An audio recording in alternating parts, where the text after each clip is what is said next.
Bonjour à tous et bienvenue dans les royaumes de Kea. Aujourd'hui, vidéo de présentation d'armée pour le prochain rapport de bataille entre mes Soul Black Gravelord et les Fyreslayers d'Eric. Bonjour. Donc voilà, donc on va faire un format de 1500 points aujourd'hui pour pouvoir tester quelques petites choses et surtout que j'avais que ça de peint en Soul Blight avec toutes les invocations qui vont arriver sur la table. Ouais. Donc, présentation de mes Soul Blight. Donc je suis parti sur la dynastie Virkos.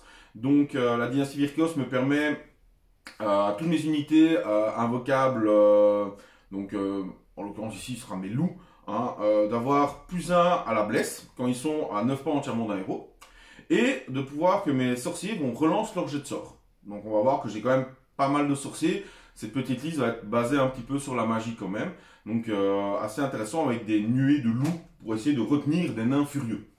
On va voir si ça tient bien. Donc, à tout seigneur, tout honneur, mon général, ce sera Belladama. Donc Belladama est très intéressante parce que déjà, elle va être difficilement tuable. À chaque fois qu'elle va subir une blessure mortelle, avant tout jet de sauvegarde, sur 3+, elle va pouvoir remettre ça sur des loups à côté d'elle.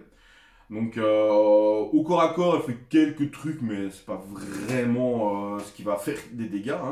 Par contre, ce qui est vraiment intéressant avec elle, c'est plutôt ses sorts.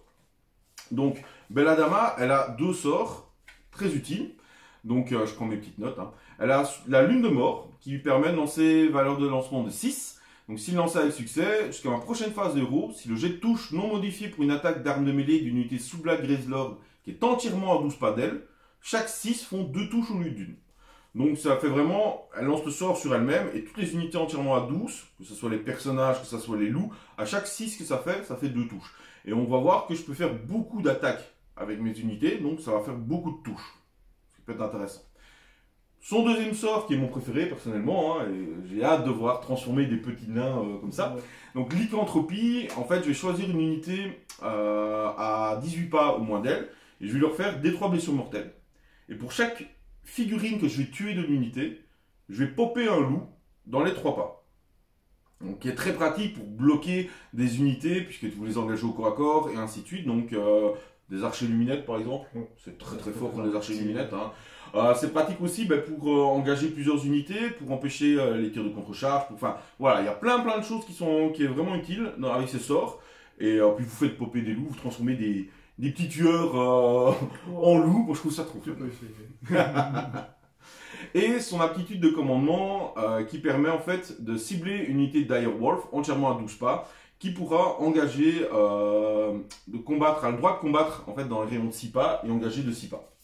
Donc ça c'est aussi assez pratique pour propulser des loups, parce que le but des loups évidemment on va pas se le cacher, c'est de pas tuer. Les loups ça ne tue pas.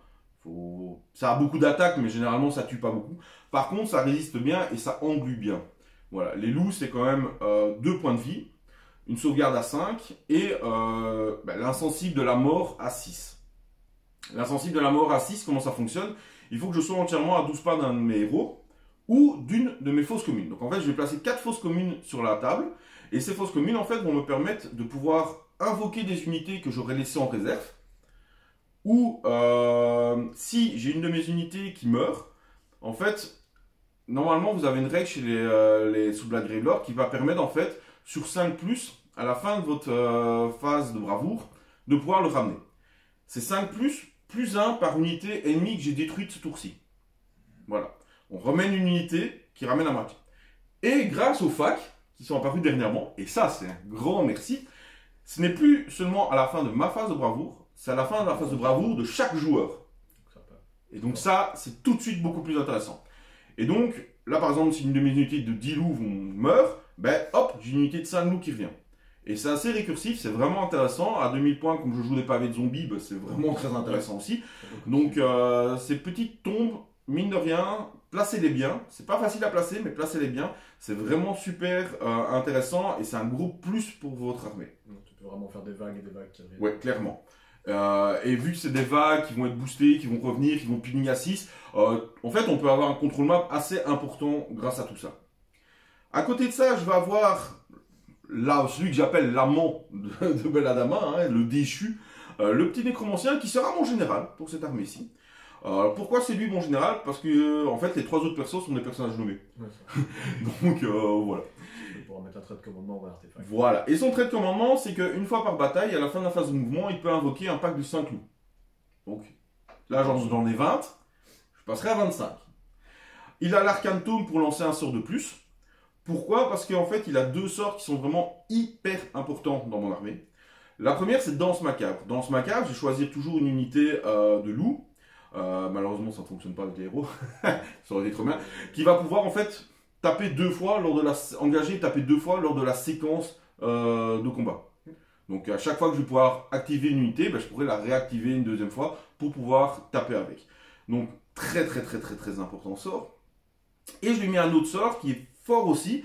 C'est le sort que je joue toujours. Contre certaines armées, c'est moins utile. Je pense ici contre celle-ci, ça va m'être utile. Ça va mettre en fait un moins d'une attaque à une des unités.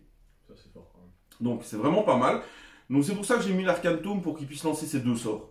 Parce que c'est vraiment ces 2 sorts vraiment importants. Belladama pouvant lancer 2 sorts aussi. Donc là je suis déjà à 4 sorts. Autre personnage clé de mon armée, ce brave Raducar, qui est une bête de corps à corps, on va pas se le cacher, c'est vraiment le mec qui claque. Il a 12 attaques, 2 fois 6 d'attaques, dont une fois qu'il fait des blessures mortelles, fait 2 blessures mortelles pour chaque 6. Donc c'est beaucoup d'attaques, il fait très mal. Ils font des attaques à 2 dégâts et à D3 dégâts. Il y a juste la reine -1, mais bon, on peut pas tout avoir non plus. Hein. Et il a surtout 2 aptitudes de commandement hyper importantes. La première aptitude de commandement, c'est une fois par bataille, à la fin de la phase de mouvement, je peux invoquer 10 loups. Et donc là, mon armée à 1500 points qui commence avec 20 loups, et ben en fait, à la fin du premier tour, généralement on les invoque au premier tour, j'ai 35 loups sur la table. Donc vous voyez le fait de pouvoir prendre toute la table, avoir vraiment le contrôle map avec les loups, ben ça arrive très vite en fait. Hein. Et le deuxième, c'est quand il charge, il peut claquer un point de commandement à la fin de la phase pour donner une aura de plus une attaque à tout ce qui est autour de lui dans une aura de, que je ne dise pas de bêtises, de 18 pas, entièrement à 18 pas. Toutes les unités sous Blight Gravelord. Donc, vous avez vos loups qui ont 2 attaques, ça va passer à 3 attaques, en sachant qu'un loup, quand il charge, il a plus 1 pour toucher, plus 1 pour blesser, en sachant que comme je suis Virkos, s'ils sont tout près d'un héros, ils ont aussi plus 1 pour blesser, donc si jamais il y a des malus de plus 1 pour blesser, Comme chez moi. par hasard, hein, ben ça peut être utile. Et donc, vous avez vos loups qui vont quand même faire 3+, 3 attaques. Pas de reine, un dommage, d'accord, mais ça fait beaucoup d'attaques. Si Belladama a lancé son sort, qu'elle est tout près, chaque 6 double. Ça commence à faire beaucoup. Ça sature bien. Voilà. Le dernier héros, mais non des moindres, hein, ben c'est celui qui est censé tuer dans mon armée. On va pas se le cacher. Le Prince Vordrai. Alors, c'est le seul qui est par Virkos, donc il n'aura pas les bonus de relance des sorts des Virkos. Donc, mais c'est une machine à tuer, hein, voilà. On va pas se le cacher, le Prince Vordrai, quand il charge, c'est 4 attaques qui font 4 dommages, Reine -3, enfin voilà, c'est un monstre complet. Si il a son propre sort qui lui donnera plus 1 pour toucher, plus 1 pour blesser, très intéressant. Et je lui ai donné aussi le sort, classique on va dire, qui lui donne plus 6 en mouvement. Il peut vraiment avoir le contrôle map assez intéressant. La dernière entrée de mon armée, c'est le Corpse Cart. Alors ne faites pas attention, c'est une relique de l'époque de Battle, donc je n'ai pas changé son petit Brasero, c'est un bourdon. Donc je le joue en tant que bourdon, pourquoi? Parce que le bourdon est très utile dans ma liste, puisqu'il va donner plus 1 pour lancer les sorts à tous mes sorciers à 12 pas. Accessoirement, il donne une sauvegarde aux zombies, voilà, on s'en fout, hein.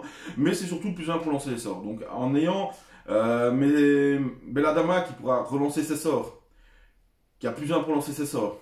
Le Nécromancien, donc très important, qui va avoir aussi plus 1 pour lancer ses sorts, et ainsi de suite. Donc voilà, c'est super important pour l'armée. Voilà, donc j'ai essayé de faire ça comme ça. On va voir ce que ça va donner contre des Fyreslayers, qui est quand même une armée qui tape fort et qui est très résistante. Donc je vais laisser la parole à Eric pour présenter son armée.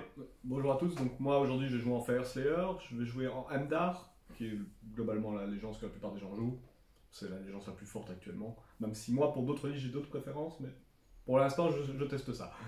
En Hemdar, ce que ça fait, c'est que ça me donne un trait général qui fait que quand je suis à 12 pouces entièrement d'un objectif avec une unité, elle est immunisée au Battle Shock, donc elle ne fera pas de test de morale. Ça, du coup, ça fiabilise beaucoup. Quand on a des mecs à 2 points de vie, on n'a pas envie qu'ils se barrent au moral. C'est nul, moi j'aimais bien ça.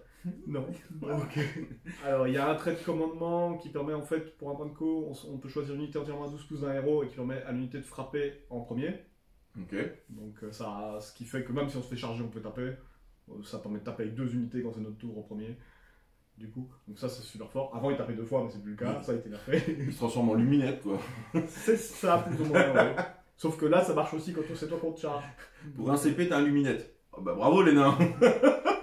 L'ennui, c'est qu'aujourd'hui, on peut plus stacker. Avant, tu pouvais le stacker, et en plus, tu pouvais, si tu avais le bon bataillon, tu tapais 2 fois. Donc, tu pouvais taper 2 fois avant que l'adversaire commence à jouer.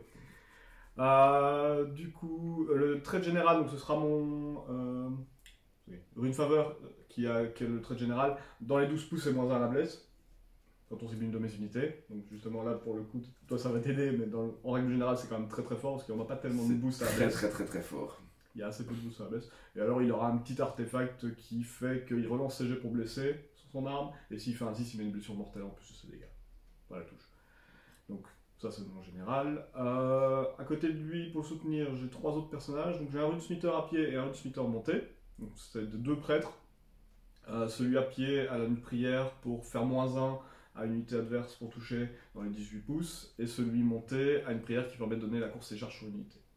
Ça, je vois ça sur du 3+. Celui à pied permet en fait de partir de garder une unité en réserve avec lui. Et donc ça permet d'avoir une unité plus mobile. Comme les nains, c'est pas hyper mobile de base, c'est qu'un mouvement de 4. Ça permet d'avoir une possibilité de vraiment projeter une unité de l'autre côté de la table, dès le début de partie, ou en cours de partie, vu que ça doit arriver avant le 4ème tour. Et celui qui est monté, lui, il a la petite subtilité qu'il peut une fois par partie manger une pépite du or et donner un +1 à la sauvegarde à toutes les unités autour de lui. Sachant que à côté de ça, j'ai bien sûr le Battlesmith, qui lui de base fait la même chose dans les 12 pas, il donne +1 à la sauvegarde. Donc il y a un tour où je peux donner un +2, même si aujourd'hui ça se cumule plus vraiment, ça diminue la rente, donc c'est intéressant. Quand tu as des gens à rente -3, ce genre de choses. Je vois pas de qui tu parles. Entre tous les buffs, ça peut être intéressant. J'ai pris un bataillon Warlord, du coup, sur le Battlesmith, j'ai aussi mis une petite artefact qui fait que entièrement dans les 12 pouces, sur 4+, j'annule les effets des sorts. Et des ouais, ça c'est très fort aussi. Ça, c'est pour ça que je joue presque jamais en une pause en Fireslayer, c'est que je vais toujours chercher cet artefact. Parce que contre les armées qui sont pure magie, c'est un contre qui est génial.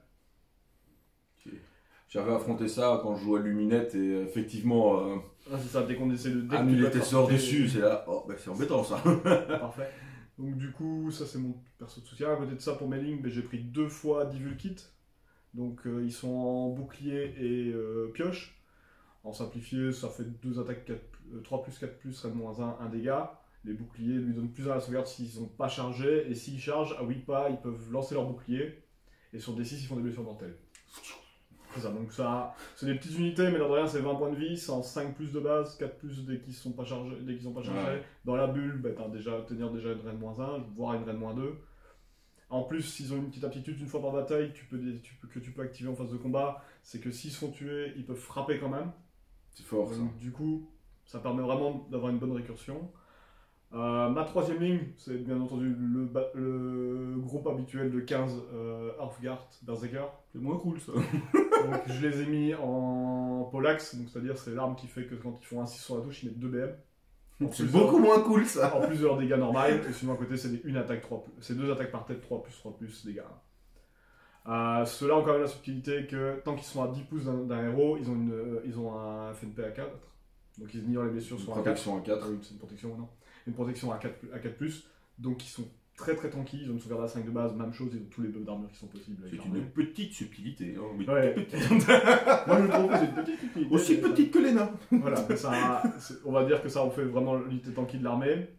J'ai, pour compléter ça, une petite unité de 5 Auric Guard, c'est des tireurs.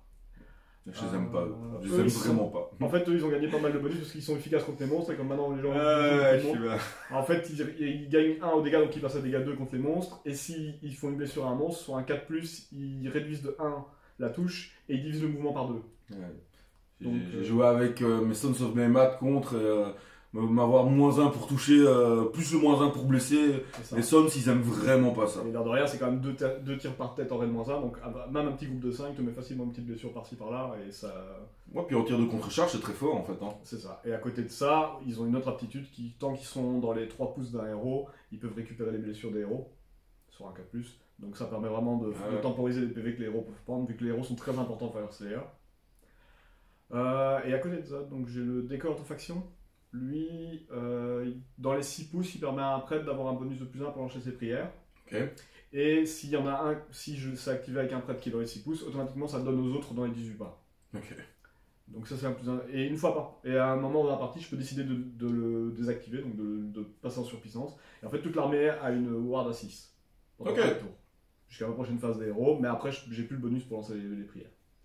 C'est pas mal. Comme il est dans ma zone et qu'il est statique, à partir du moment où je vais commencer à fort avancer, c'est intéressant de le bon tour, le sacrifier pour donner une ward, encaisser encore un peu plus. C'est vraiment une armée, une des armées les plus tanky du jeu. Hein, donc, et pourtant, elle fait très mal aussi, elle tape fort. Quoi. Ouais, ils ont une bonne capacité de tape, ils encaissent bien, c'est pas mal. Ils ont juste quelques problèmes contre les très très gros héros, je dirais, parce qu'ils n'ont pas non plus masse de rend. Et en gros, à part le pack de sauvegarde qui est vraiment impactant, le reste va pas pouvoir le toucher. Donc, et donc en Fire Slayer aussi, j'ai la règle générale d'allégeance qui fait qu'à chaque tour, je pourrais choisir une rune et ces runes donnent des bonus qui peuvent critiquer ce genre de choses. Mais en gros, ça va il y a des bonus à la sauvegarde, des bonus au dégage. Et quand tu fais 6, c'est un double bonus. C'est ça. Pour la reine, par exemple, normalement c'est -1, mais si tu fais 6, ça c'est -2. Ça change pas mal de choses. Il y a un bonus à la touche. Il y a un bonus à la touche si tu fais 6, mais tu sais plus une attaque. C'est tout de suite ça. Et qu'est-ce que tu penses du match-up? Je pense que ça va être très compliqué parce que tu as beaucoup de gros personnages en fait. C'est-à-dire que les loups, oui, en fait, je suis pas très mobile de base.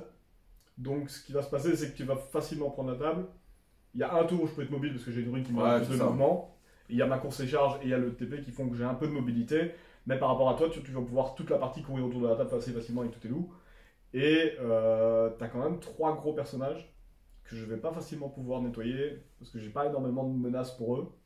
Donc, ça va jouer beaucoup par rapport à ton placement de personnage et moi par rapport à ma capacité à les contrer. Donc, on verra. Bah, je suis ça pas... va être difficile et ça va dépendre du scénario. Voilà, déjà ça va dépendre du scénario, évidemment, comme je dis à chaque fois. Maintenant, je suis pas confiant non plus parce que tu mets quand même pas mal de malus qui contre en fait mes bonus. Donc déjà, ça arrive, ça veut dire que je vais taper normal. Et sur du mort-vivant, bah, taper normal, c'est pas terrible. On peut se cacher. Et en fait, c'est plutôt ma capacité à te tuer en fait. Ça va être très très difficile parce que Vordry, il est fort, il fait mal quand il charge, il n'y a pas de souci à ça. Mais si tu résistes, tu peux le tuer. Ce qui est bien avec Vordry, en fait, c'est qu'il a une grosse sauvegarde d'armure. Donc il est très résistant au niveau sauvegarde d'armure. Mais par exemple, toi, ton pack de Berserker, je ne vois pas du tout quoi dans mon armée, en fait, pouvoir le prendre. Donc je vais devoir lui donner à manger, je vais devoir le bloquer pendant ce temps. Mais j'ai peur de ne rien avoir d'assez résistant pour te bloquer, en fait. On va avoir chacun une grosse menace, surtout Vordry de ton côté, moi les regarde. Ouais, c'est ça. Ils peuvent pas vraiment se rencontrer parce qu'ils risquent de s'annuler l'une l'autre s'ils se rencontrent. Mais je pense que s'ils se rencontrent, je pense que c'est toi qui as l'avantage. Ça va dépendre du nombre de BM que je lui mets en frappant avant que lui il frappe en fait. Si je lui fais pas assez mal, il peut me nettoyer, mais si je lui fais assez mal derrière, ça peut changer la partie. Donc je pense que c'est 2 packs dans évité. Et le reste, ça va dépendre. On va voir, hein, on verra bien le scénario. Donc on se retrouve bientôt dans le rapport de bataille. Merci de nous avoir écoutés. À bientôt dans les royaumes.